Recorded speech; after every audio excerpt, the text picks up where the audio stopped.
세상에는 쌍둥이들이 참 많은 것 같습니다. 오늘 또 쌍둥이 이야기로 말씀을 시작하고자 합니다. 한 가정에 쌍둥이가 둘이 있었는데 이 쌍둥이는 태어나자마자 사실은 부모가 모두 죽게 되는 슬픔을 당하게 되었습니다. 그래서 이 두 아이가 이제는 더 이상 부모님이 계시지 않기 때문에 입양이 되어서 다른 가정으로 가게 되었습니다. 한 아이는 부유하고 부부와 가족 간의 사랑도 넘치는 그러한 가정으로 입양이 되어갔고, 다른 아이는 환경도 좋지 못하고 또한 엉망진창인 그러한 가정, 부부 사이도 좋지 않아서 날마다 싸우고 가장은 실지가에서 늘 술을 입에 달고 사는 그러한 가정으로 입양이 되어서 갔습니다. 좋은 환경 속에 입양되어 간 아이는 정말 사랑을 듬뿍 받고 그 환경 가운데에서 좋은 교육을 받고 행복하게 성장을 했습니다만, 어려운 과정에 입양되어 간 이 아이는 참으로 어렵고 힘겨운 삶을 살게 되었습니다. 그의 양아버지와 오빠에게 성폭행까지 당하는 참으로 어려운 시절을 보낸 이 아이가 참으로 불행한 그러한 삶을 살다가 후일 이 쌍둥아이 둘은 함께 만나서 함께 살게 됩니다. 그런데 두 사람 중에 한 사람이 문제가 생겨서 정신과 치료를 받아야 했습니다. 여러분, 누가 정신과 치료를 받았을까요? 저는 이 글을 읽다가 깜짝 놀랐습니다. 왜냐하면 좋은 환경, 좋은 집, 그래서 좋은 교육을 받고 양가집 교수로 행복하게 자랐던 그 아이가 치료를 받아야 했기 때문입니다. 놀랍지 않으십니까? 이 이야기는 의미요법을 창안한 빅터 프랭클 박사의 책에 수록되어 있는 내용입니다. 저는 책을 읽으면서 깜짝 놀랐는데 여러분 아무도 안 놀라는 것 같아요. 그저 지나가는 이야기쯤 그래 그럴 수도 있겠다 그렇게 생각이 됐어요. 정말 좋은 환경에서 자란 아이와 정말 어렵고 힘겨운 가정에서 자란 아이가 둘이 나중에 만나서 다시 살게 되었는데, 한 아이는 날마다 잠도 자지 못하고 날마다 이상한 꿈도 꾸고 이상한 행동을 하기 시작합니다.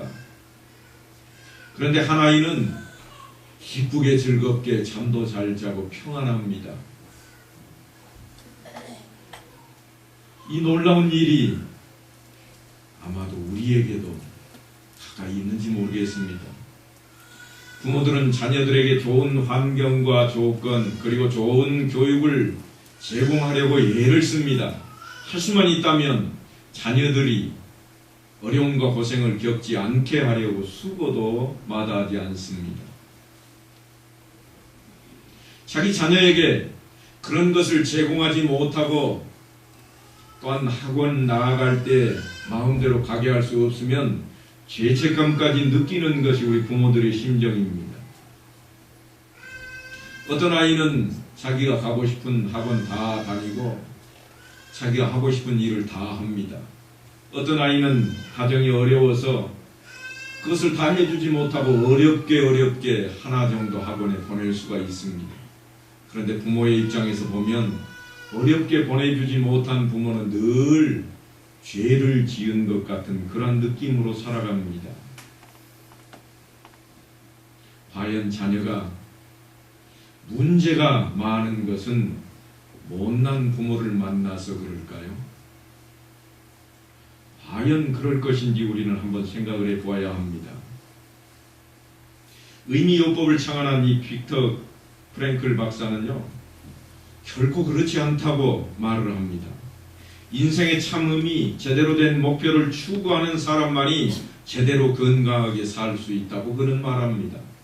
환경은 아무 의미가 없고 오히려 환경이 그를 새롭게 만들어줄 수 있다고까지 이야기를 합니다. 무슨 이야기인가 하면 인생의 참 의미는 오직 고난 가운데에서 배울 수 있는 것이라 그렇게 말합니다. 우리 속담에 보면 고생은 사서 하는데 언제라고 그러죠? 젊어서는 고생도 사서 한대. 그 이야기하고 일맥상통하는 이야기를 프랭클 박사가 말을 하고 있습니다. 뛰어난 리더 가운데 고난을 겪지 않은 사람은 아무도 없었다. 오히려 그 고난이 리더가 되게 하는 필수적인 조건이 되었다고 그는 말하고 있습니다. 이제 한번 곰곰이 생각해 보십시다. 과연 어떤 사람이 잘 되었다고 할 때 그 사람의 어렸을 때 환경 과연 어떠했을까요?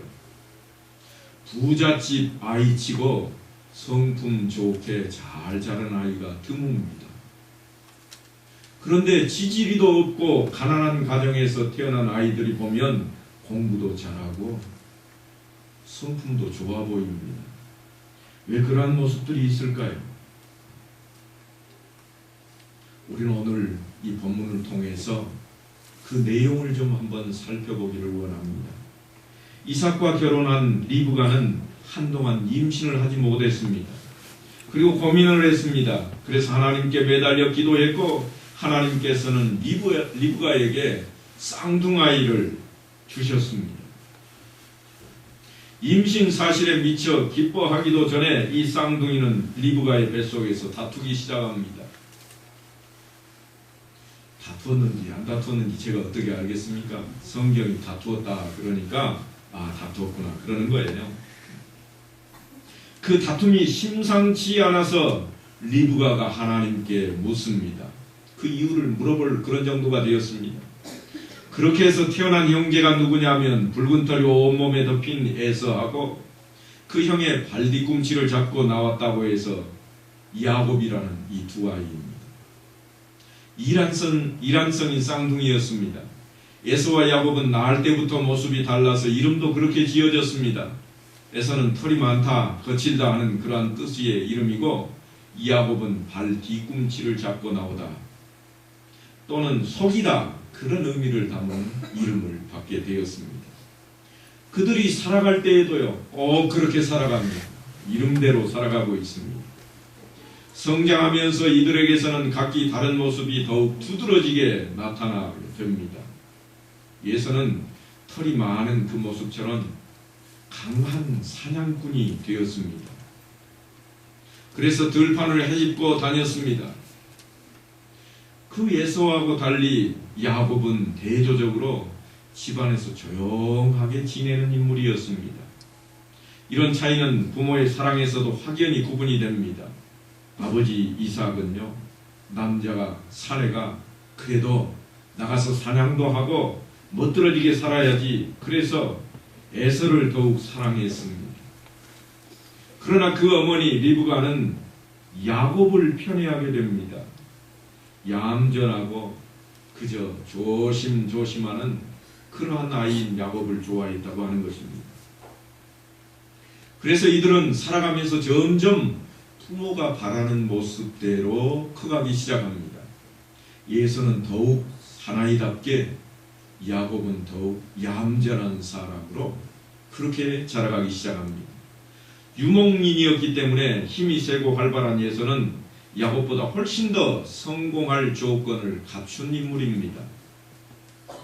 더욱이 그는 장자로 태어났기 때문에 성공이 보장이 되어 있고 아버지의 편에는 가부장적인 그러한 사회에서 성공하는 데에 확실한 버팀목이 되었을 것입니다. 그런데 하나님께서 이 둘에 대해서 이렇게 말씀을 합니다. 두 국민이 내 태중에 있구나.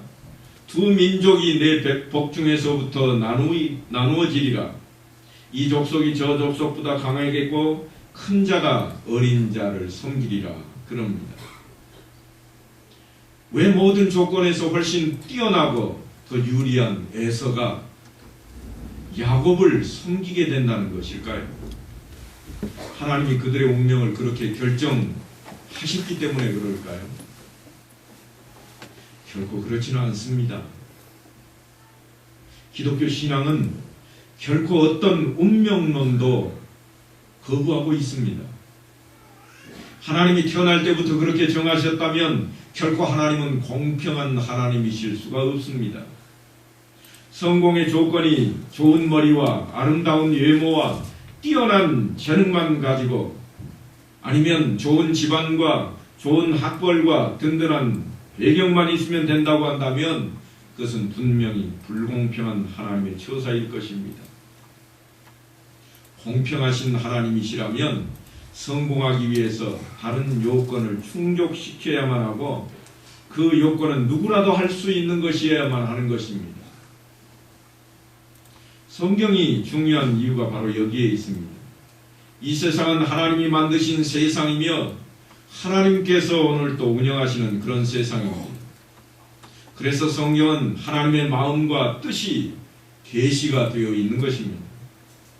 이 하나님의 계시를 특별하고 총명한 사람만이 이해할 수 있다면 그 또한 불공평한 처사인 것입니다. 누구라도 이해할 수 있고 누구라도 실행할 수 있어야만 되는 것입니다. 그래서 하나님께서는 세상을 사랑하시되 누구누구를 사랑한다고 말씀하지 아니하시고 공평하게 사랑하실 것을 말씀합니다. 그러나 한 가지 우리에게 주어진 것이 있습니다. 늘 제가 말씀드립니다만 하나님께서는 분명하게도 우리에게 자유의지라고 하는 것을 허락하셨습니다. 그래서 하나님 편을 택할 것인가 반대편을 택할 것인가 하는 것만큼은 우리에게 허락하셨다고 하는 것입니다. 훗날 여러 가지 유리한 조건을 갖춘 그 에서가 불리했던 야곱의 지배를 받게 되어버립니다. 그 원인을 성경은 단 한마디로 밝히고 있습니다. 오늘 우리가 읽은 성경 마지막 절에 보니까 뭐라고 되어 있는가 하면 에서가 장자의 명분을 가볍게 여김이었더라 그럽니다. 너무나도 선택할 때 그는 가볍게 여겼습니다. 경박함을 드러내는 결정적인 문제를 에서가 안고 있습니다. 야곱은 집에서 요리를 하고 있었습니다. 붉은 죽을 맛있게 끓여 놓았습니다. 근데 그때 마침 에서가 들판에 사냥하러 나갔다가 허기진 채로 돌아옵니다. 그리고 맛있는 냄새가 나자 야곱에게 그 죽을 좀 달라고 청합니다. 그러자 야곱은 그 기회를 놓치지 아니하고 이렇게 제안합니다. 형의 장자의 명분을 오늘날 내게 팔아라. 배가 고팠던 에서는 이렇게 대답을 합니다. 내가 죽게 되었는데 이 장자의 명분이 내게 무엇이 유익하겠느냐? 너나 가져라. 그러자 야곱은 얼른 말합니다. 오늘 내게 맹세를 해라. 에서는 대수롭지 않게 맹세를 해버리고 죽 한 그릇과 떡을 얻어먹게 되었습니다. 그렇게 해서 장자의 명분은 야곱에게 넘어가 버린 것입니다. 허겁지겁 배를 채우는 형 에서의 모습을 바라보며 야곱은 캐제를 불렀을 것입니다. 이제는 내가 장자다. 정작 에서는 자신이 무엇을 잃었는지조차 전혀 알지 못한 채 배부른 것을 흡족한 마음으로 아마도 그 자리를 나가고 있었을 것입니다. 오늘날 많은 사람들이 사물에 대한 깊은 이해가 없이 쉽게 결정하고 행동하는 그런 습관이 드러나고 있습니다. 에서는 강한 육체와 능력과 장자로서의 특권에도 불구하고 경솔한 사람이었고 경박한 사람이었습니다. 무엇이 더 중요한 것인지 전혀 생각하지 않았습니다. 마치 오늘날 예수를 믿는다고 외치면서도 무엇이 더 중요한지 생각 없이 그래 놀러 가자, 그래 돈 많이 주는 곳으로 가자 하고 자신의 삶의 형태를 결정해버리는 그런 사람과 에서는 너무나도 닮아 있습니다. 혹자는 야곱이 야비한 행동을 했다고 비난하기도 합니다. 그러나 야곱은 얻기를 원했던 것은 단순히 재산의 문제가 아니었다고 하는 것을 우리가 알아야 됩니다. 야곱이 바라고 원했던 것은 그 장자권이 당장 장자권의 특권을 다 가져다 준다고 하는 사실을 알고 그것을 요구했던 것이 결코 아닙니다. 그렇게 얻은 장자권이 당장은 장자로서 특권을 아무것도 가져다 주는 것이 없습니다. 반드시 그의 아버지 이삭의 승인이 있어야만 가능한 것입니다. 비록 자기네들끼리 거래를 했어도 아버지가 아니라 그러면 아닌 거예요. 아버지가 에서가 내 장자라 그래버리면 장자는 여전히 에서가 가지게 되는 것입니다. 이 장자권이 실제로 행사되기까지 사실은 야곱이 수십 년간 험난한 고투를 겪어야만 했습니다. 주님은 이렇게 말씀을 하십니다. 마태복음 11장에 보면 천국은 침노를 당하나니 침노하는 자가 빼앗느니라. 마치 천국을 우리가 뺏어야 되는 것처럼 말씀을 하고 있는데 그 모습을 실감하기라도 하게 하는 것처럼 에서와 야곱이 지금 장자권을 놓고 그 모습을 우리에게 보여주고 있습니다. 천국에 가기를 간절히 원하는 사람, 그것을 얻기를 갈망하는 사람에게 결국 천국이 허락된다고 하는 것입니다. 빼앗기까지 온 힘을 다하는 사람. 그런데 야곱은 그 간절한 마음이 있었고 에서는 그런 마음이 아무것도 없었습니다. 야곱이 탐을 낸 것이 단순히 장자권이었는지도 모릅니다. 그러나 그것을 얻기 위해서 고투하는 동안에 그는 하나님을 만나게 되었고 하나님의 뜻을 알게 되었고 그 장자권에 엄청난 것이 들어있음을 알게 되었다고 하는 것입니다. 시작은 아무것도 아니었습니다. 그저 팥죽 한 그릇하고 바꾼 장자권, 권리 증서를 받은 것도 아니고 손들고 잠시 둘이서 맹세한 것 뿐입니다. 그래 장자권 너 해라. 그래 내 할게. 그것뿐이었는데 그것을 귀하게 여기는 사람이 있는가 하면 아무렇지 않게 여기는 사람이 있다고 하는 것입니다. 사도 바울은 이런 말씀을 합니다. 로마서 9장에 보면 곧 육신의 자녀가 하나님의 자녀가 아니라 오직 약속의 자녀가 씨로 여기심을 받느니라. 무슨 말씀인가 하면 혈통을 타고 유대인의 계열에 태어난 사람이 하나님의 자녀가 결코 아니라 믿음으로 그 약속을 지켜나가서 그 약속을 받는 사람이 그의 아들이라, 그의 씨라, 그렇게 여김을 받는다고 이야기합니다. 분명히 육신을 통해서 장자가 된 사람은 에서입니다. 야곱은 분명히 차자입니다.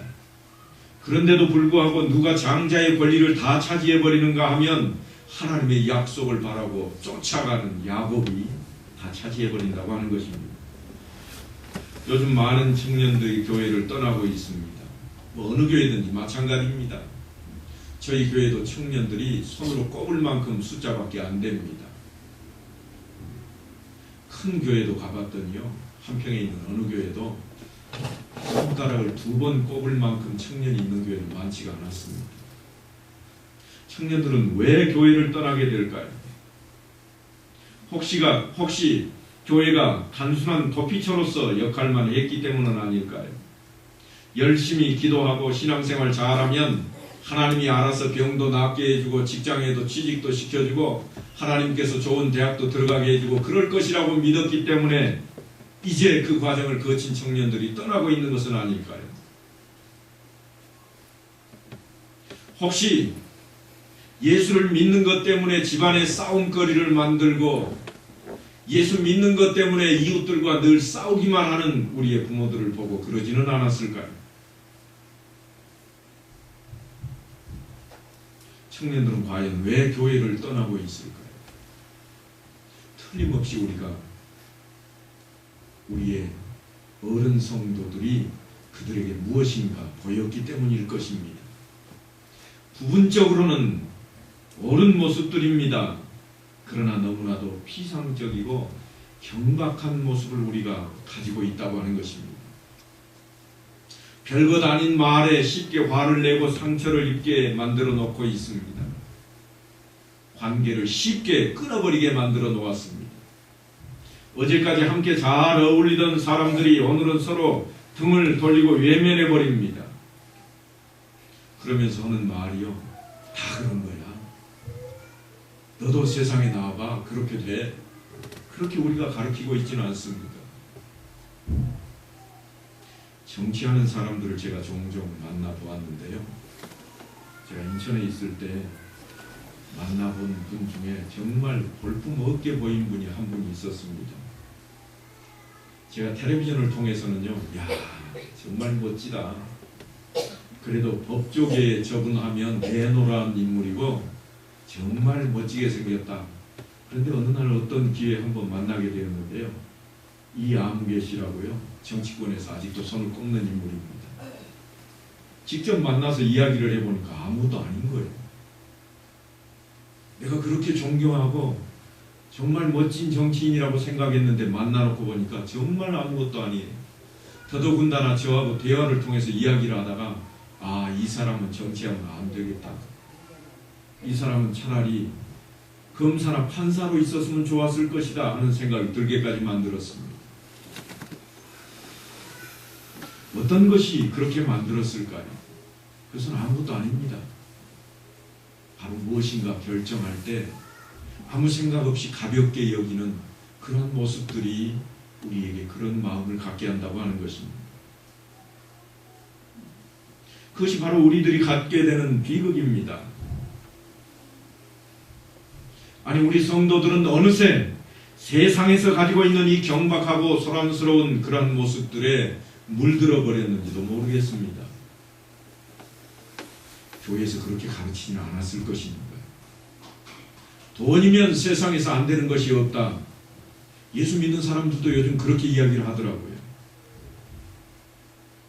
하나님께 영광을 돌리기 위해서는 먼저 잘되고 보아야 한다. 예수 믿는 분들도 요즘 그렇게 이야기를 하더라고요. 틀림없이 교회에서 그렇게 가르친 적은 없을 것입니다. 그래서 자녀가 고등학교에 들어가기만 하면 너는 이제부터는 공부만 해라. 네가 대학에 잘 들어가야지. 네가 좋은 대학에 들어가야지 하나님께 영광 돌리는 것이지. 떨어져 봐라. 하나님 영광 가리는 것이다. 그렇게 전하는 모습을 제가 직접 보기까지 했습니다. 그래서 유초등부에는 잘 나오던 어린아이가, 신앙적으로 잘 성장해 가던 아이가 고등학교에 들어가면서부터 아, 하나님은 잘된 사람만 축복하시는 분이구나. 대학 떨어지면 하나님 앞에 아무것도 아니로구나. 직장에 떨어지면 하나님 앞에는 아무것도 아니로구나 하는 것을 부모로부터 배운다고 하는 것입니다. 누가 그렇게 가르치고 있는가 하면 부모가 그렇게 가르치고 있는 거예요. 마치 하나님께 영광을 돌리기 위해서는 세상에 있는 어떤 사람보다 돈을 더 많이 가지고 있어야 하고, 세상에 있는 어떤 사람보다 더 똑똑해야 되고, 세상에 어떤 사람보다 자랑거리가 많아야만 하나님께 영광을 돌리는 것이냐, 그렇게 우리가 가르쳐 놓고 있다고 하는 것입니다. 그래서 아이들은 틀림없이 생각할 것입니다. 그렇게 되려면 어떻게 할까? 그렇게 되려면 어떻게 해야 될까요? 그렇게 된다면요, 교회 나오면 안 됩니다. 왜냐고요? 그 시간에 공부해야죠. 그렇게 하려면 교회 나와서 예배드리고 앉아있을 시간이 없습니다. 그렇게 하려면 교회 나와서 봉사활동에 참여할 수가 없습니다. 무조건 다 적어놓고 열심히 공부하고 남들이 함께 교제할 때에도 자기는 공부만 하고 있어야 됩니다.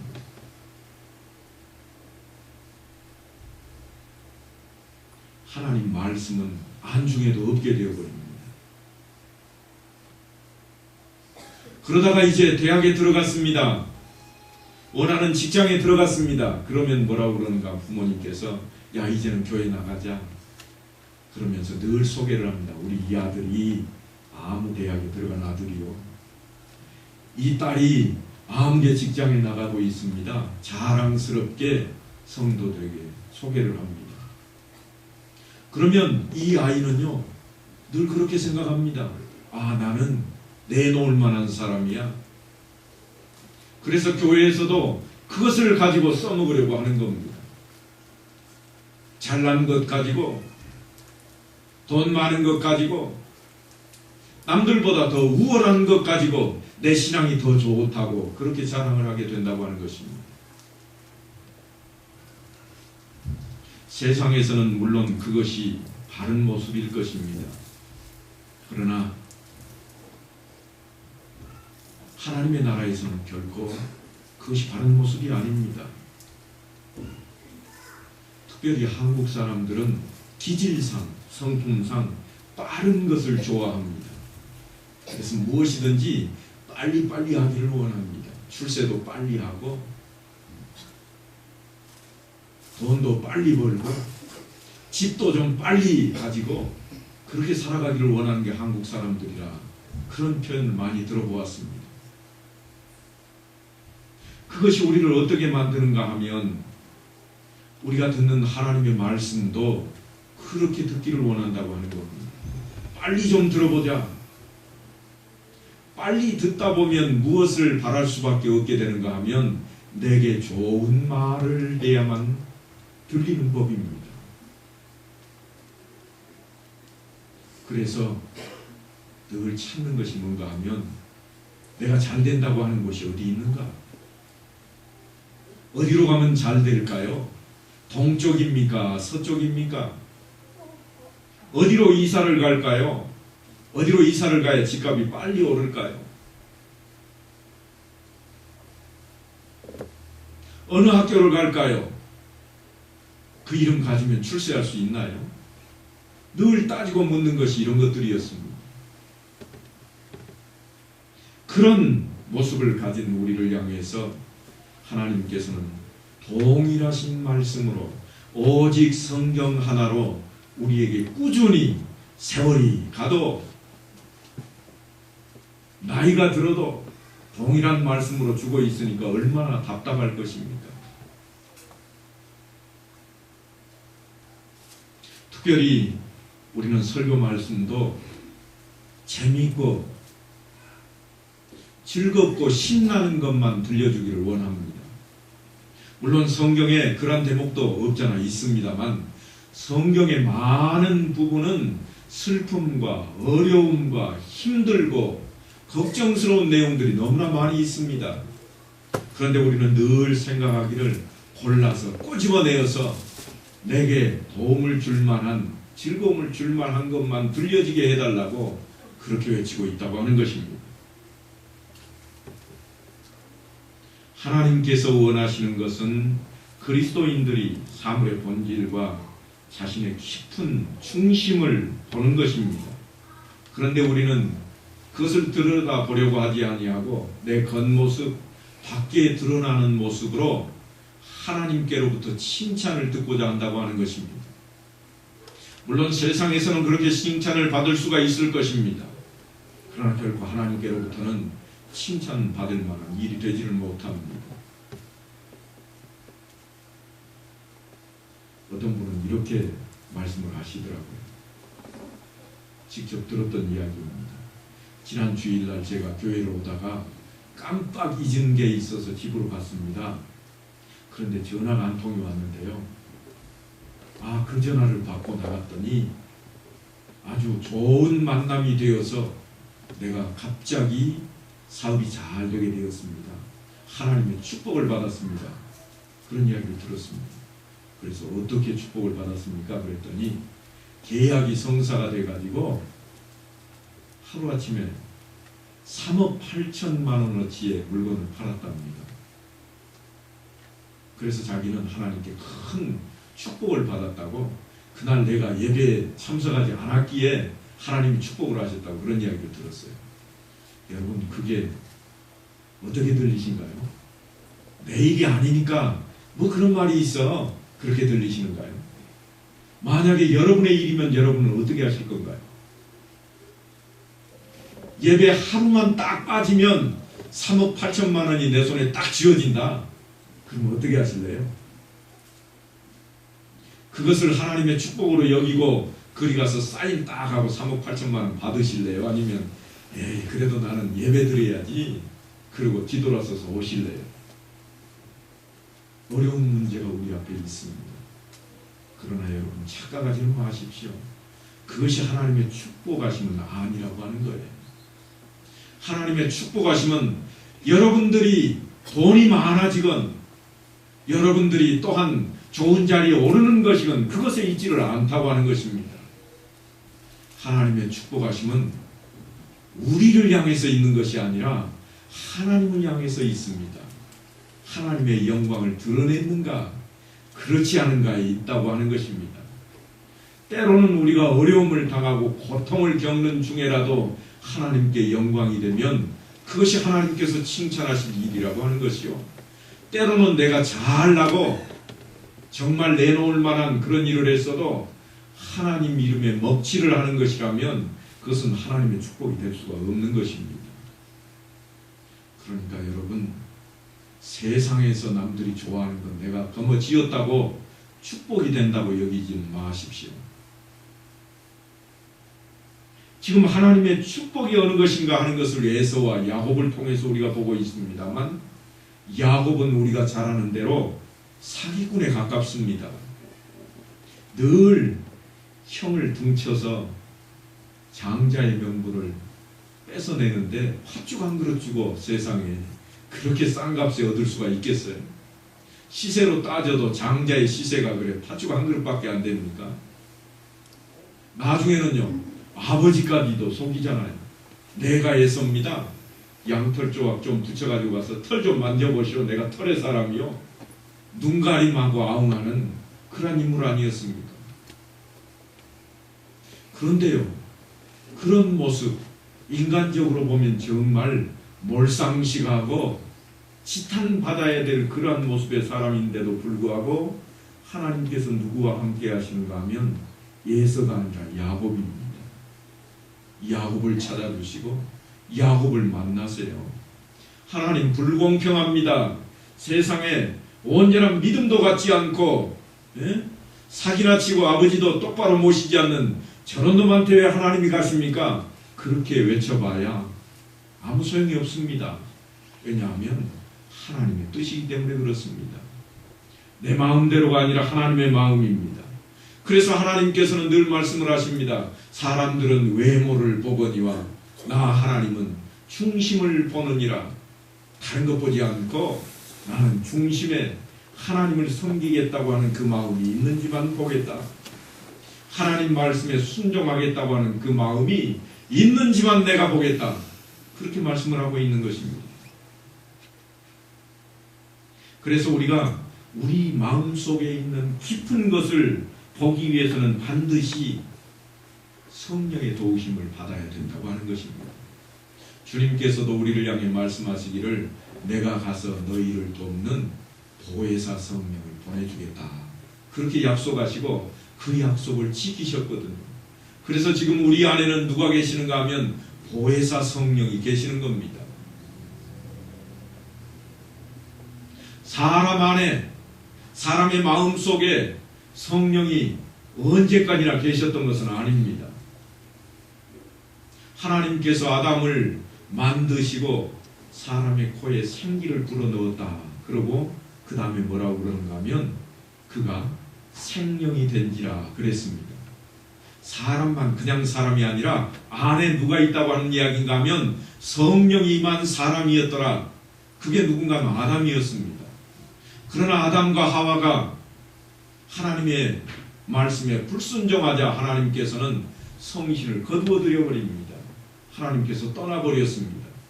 언제까지 하나님께서 떠나서 필요한 때만 찾아오시고 필요한 때만 나타나셨는가 하면 예수 그리스도께서 이 땅에 오실 때까지만 해도 그랬다고 하는 이야기입니다.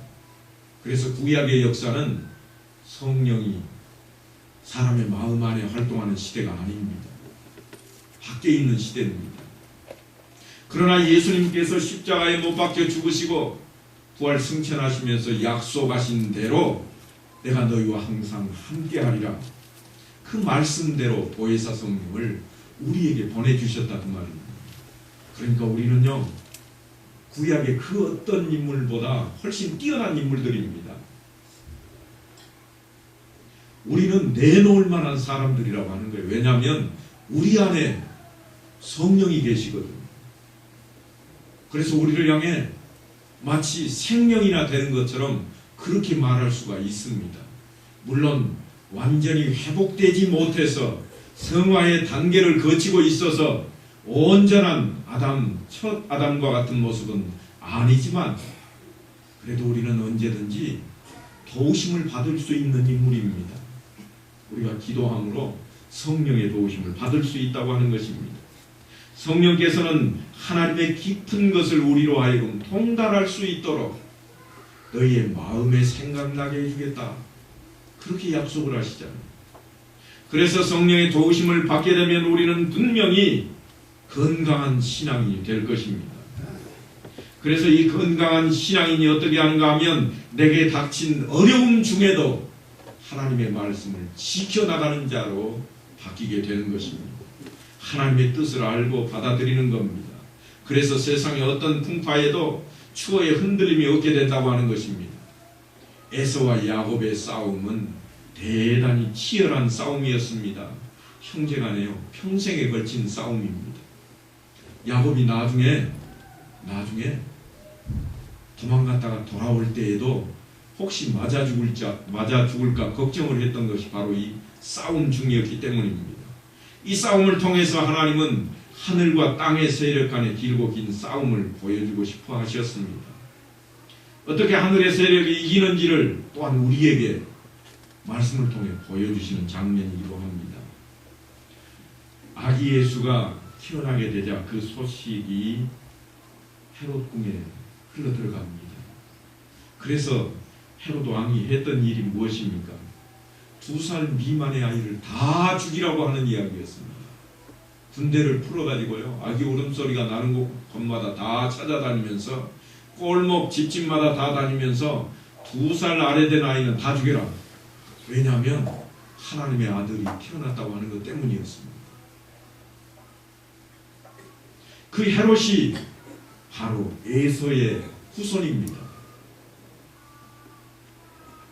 참 그 후손들 면면을 보면 놀라운 모습들이 있습니다. 일찍이 이스라엘을 멸망하게 했던 아수르도 마찬가지로 그 대를 타고 올라가면 믿음의 계열이 아닌 불순종의 계열이었던 것처럼 여전히 또한 헤롯의 후손 에서의 후손이 헤롯이 되었다고 하는 것입니다.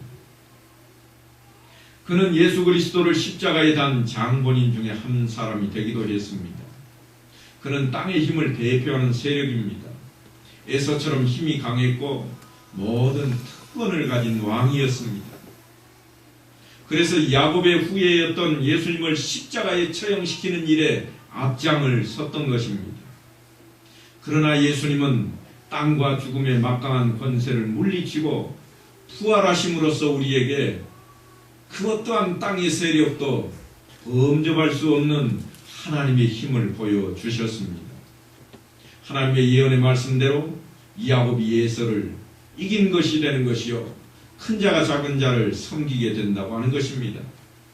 바로 우리가 야곱과 같아져야 될 이유가 여기에 있습니다. 우리의 모습도 꼭 야곱 같습니다. 남들 사기치기 좋아하고요, 저거 가진 건 나도 꼭 갖고 싶어 하고요, 남들이 못되면 박수치고 싶고 잘되면 배 아파하는 것이 우리들 아니겠습니까?